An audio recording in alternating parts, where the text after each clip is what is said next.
சிம்ம ராசிக்கு எப்படி இருக்க போகுது அப்படிங்கிறத பற்றி இப்போ பார்க்கலாம். உங்கள் ராசிக்கு இந்த வருஷத்தோட ஆரம்பம் வந்து கண்டக சனியாக தொடங்குதுங்க. ஸோ கண்டக சனின்னா என்ன என்ன பண்ணும் அப்படின்னு பார்த்தீங்கன்னா, 2 ப்ராப்ளம் மெயினாக கொடுக்கும். ஒன்று வந்து ஹெல்த் ப்ராப்ளம் கொடுக்கும், அடுத்து வந்து ரிலேஷன்ஷிப்பில் ப்ராப்ளம் கொடுக்கும். ஸோ உடல் உபாதையால் நீங்கள் வந்து கஷ்டப்பட்டுட்டு இருப்பீங்க. இந்த நிலை வந்து இன்னும் கொஞ்சம் நாளைக்கு தொடர தான் போகுது. ஸோ அதனால் உங்களுக்கு வந்து இப்போ பிபி, கொலஸ்ட்ரால், சுகர் லெவல் இருக்கு இல்லையா, இது எல்லாத்தையும் நீங்கள் வந்து செக் பண்ணி பார்த்துக்கிறது நல்லது. ஸோ சர்ஜரி ஏதாவது பண்ணணும்னு சொன்னாங்கன்னா நீங்கள் வந்து கொஞ்சம் ஹோல்ட் பண்ண முடியுமான்னு பாருங்கள். ஏன்னா இதுக்கு அடுத்து வரக்கூடிய காலகட்டம் வந்து நல்லா இருக்கு. இந்த முதல் ஒரு 4 மாதம் வந்து சர்ஜரி பண்ணாமல் இருக்கிறது நல்லது. ஸோ தேக ஆரோக்கியத்தில் வந்து அதிகமாக கவனம் செலுத்தக்கூடிய காலமாக தான் இந்த வருஷத்தோட ஆரம்பம் வந்து உங்களுக்கு இருக்குது. இதுக்கு அடுத்தது வந்து ரிலேஷன்ஷிப்லேயும் உங்களுக்கு வந்து பிரச்சனைகள் ஏற்படலாம். குறிப்பாக வந்து கணவன் மனைவி உறவுக்குள்ளார பிரச்சனைகள் ஏற்படலாம். அதனால நீங்கள் வந்து பேபி பிளான் பண்ணுறதை வந்து கொஞ்ச நாள் தள்ளி போகிறது நல்லது. ஸோ ரிலேஷன்ஷிப்பில் இருக்கவங்க, அதாவது காதலர்களுக்கும் இது வந்து ஒரு சோதனையான காலகட்டம் தான். ஸோ பிரேக்கப் ஃபேஸ் வந்து கோத்ரூ பண்ணிட்டு இருப்பாங்கிறது வந்து சொல்ல முடியும். ஸோ இது வந்து முதல் 4 அல்லது 5 மாதத்து வரைக்கும் தான். அதுக்கப்புறம் பார்த்தீங்கன்னா உங்களுக்கு வந்து ஒரு ஃபார்ச்சூன்ஸ் வந்து மாற ஆரம்பிச்சிருது. உங்களுக்கு வந்து இந்த வருஷம் வந்து ஒரு வித்தியாசமான வருஷமாக இருக்க போகுது. குறிப்பாக பார்த்தீங்கன்னா கண்டக சனி முடிந்து அஷ்டம சனி ஆரம்பிக்க போகுது. ஸோ அஷ்டம சனி ஆரம்பிக்கும் போது என்ன ஆகும்னா ஒர்க் ப்ரெஷர், டென்ஷன் எல்லாமே வந்து அதிகமாக ஆரம்பிச்சிடும். ஆனால் மே மாதம் 15ஆம் தேதி பார்த்தீங்கன்னா உங்களுக்கு வந்து குரு பகவான் வந்து 11ஆம் வீடான லாபஸ்தானத்துக்கு வந்துடுவார். அதனால் இந்த செகண்ட் ஹாஃப் எப்படி இருக்க போகுது அப்படின்னு பார்த்தீங்கன்னா உங்களுக்கு வந்து வேலை பார்க்குற இடத்துல கடுமையான வேலை இருக்கும்.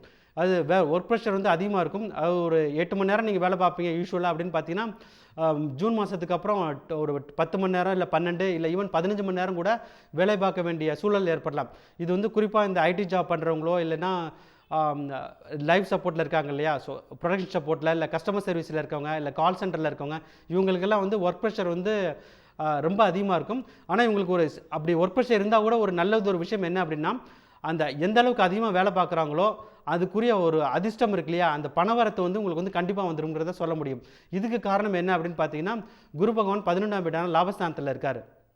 ஸோ குரு பகவான் 11ஆம் வீட்டில் இருக்கிறதால உங்களுக்கு வர வேண்டிய ப்ரொமோஷன், சேலரி ஹைக்கு, இல்லை நீங்கள் ஏதாவது ட்ரான்ஸ்ஃபர் அப்ளை பண்ணீங்க, வேறு ஒரு கண்ட்ரிக்கு போகணுன்னு நினைக்கிறீங்க, இந்த மாதிரியான ஒரு நல்லதொரு விஷயங்கள்லாம் உங்களுக்கு வந்து நடந்துடும். ஆனால் வேலையில் மட்டும் உங்களுக்கு வந்து அதிகமான ஒர்க் ப்ரெஷர் இருந்துகிட்டே இருக்கும்.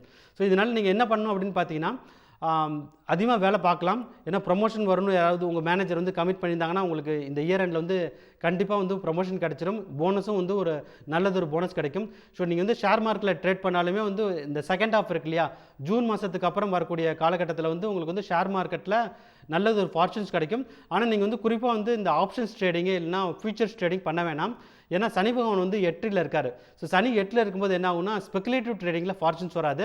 ஆனால் இந்த ஷேர் வாங்கி விற்கிறாங்க இல்லையா, ஸோ ஷார்ட் டேர்மில் வாங்கி ஒரு மாதமோ இல்லை 2 மாதமோ வெயிட் பண்ணிட்டு விற்கிறாங்க இல்லையா, அந்த மாதிரியான ஒரு ஸ்பெகுலேஷன்ஸ் ஒரு 30% 40% ரிட்டர்ன் எதிர்பார்த்தீங்க அப்படின்னா உங்கள் ராசிக்கு வந்து கண்டிப்பாக அது வந்து செகண்ட் ஹாஃபில் வந்து கண்டிப்பாக கிடச்சிடும். அதே இது நீங்கள் வந்து ஒரு 10 டைம்ஸ் இல்லை 25 டைம்ஸ் ரிட்டர்ன்ஸ் எதிர்பார்த்தீங்கன்னா அது சனி வந்து 8ல் இருக்கிறதால அது வந்து உங்களுக்கு வந்து கிடைக்காமல் போகலாம்.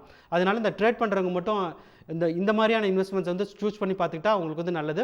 ஸோ ரியல் எஸ்டேட்டில் இன்வெஸ்ட்மெண்ட் பண்ணணும் அப்படின்னு நினச்சிங்கன்னா நீங்கள் வந்து கண்டிப்பாக பண்ணலாம். அதுக்கு நல்லது ஒரு காலகட்டம் என்னென்னா ஜூன் மாதத்துக்கு அப்புறம் அந்த ஃபேஸ் வந்து உங்களுக்கு வந்து நல்ல ஃபார்ச்சூன்ஸ் கொடுக்கும்.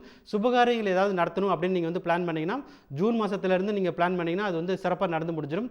ஸோ மொத்தத்தில் உங்களுக்கு வந்து இந்த முதல் ஒரு 4-5 மாதங்கள் வந்து ஒரு ஸ்லோவாக போகும்னு சொல்லலாம். ஏன்னா குரு பகவான் வந்து 10ல் இருக்கிறதாலையும் சனி பகவான் வந்து 7ல் இருக்கிறதாலையும் ராகு கேதுக்கள் வந்து 2-8ங்கிற சாதகமற்ற இடங்களில் சஞ்சரிக்கிறதாலையும் உங்களுக்கு வந்து இந்த முதல் 5 மாதங்கள் வந்து ஒரு சோதனையாக தான் இருக்கும். அதுக்கு அடுத்து வரக்கூடிய காலகட்டம் வந்து அஷ்டம சனி ஆரம்பித்தா கூட, அதாவது ஜூன் மாதத்துக்கு அப்புறம் அஷ்டம சனி ஆரம்பித்தா கூட அதனால் வரக்கூடிய பாதிப்புகள் எதுவுமே சிம்மராசிக்கு கண்டிப்பாக இருக்காது. குரு பகவானால் ஏற்படக்கூடிய நல்லதொரு பலன்கள் மட்டும்தான் உங்கள் ராசிக்கு இருக்கும். அதனால் இந்த வருஷத்தோட செகண்ட் ஹாஃபை யூஸ் பண்ணி நீங்கள் வந்து லைஃப்பில் வந்து கண்டிப்பாக நல்லா செட்டில் ஆகிடலாம். உங்கள் ராசிக்கு இருக்கக்கூடிய நல்லதொரு பரிகாரம் என்னென்னு பார்த்தீங்கன்னா, வைத்தீஸ்வரன் கோயிலில் போய் நீங்கள் வந்து சாமி கும்பிட்டு வந்தாலே உங்கள் ராசிக்கு வந்து ஒரு நல்லதொரு பரிகாரமாக இருக்கும். அதுக்கு அடுத்து வந்து அமாவாசை தினத்தன்று உங்களுடைய முன்னோர்களை நீங்கள் வழிபட்டு வந்தாலும் இந்த வருடத்தோட முதல் பாதியில் ஏற்படக்கூடிய கஷ்டங்கள் குறைந்து இந்த வருடம் முழுவதுமே நீங்கள் வந்து ரொம்ப ஹாப்பியாக இருப்பீங்க அப்படிங்கிறத கண்டிப்பாக சொல்லலாம்.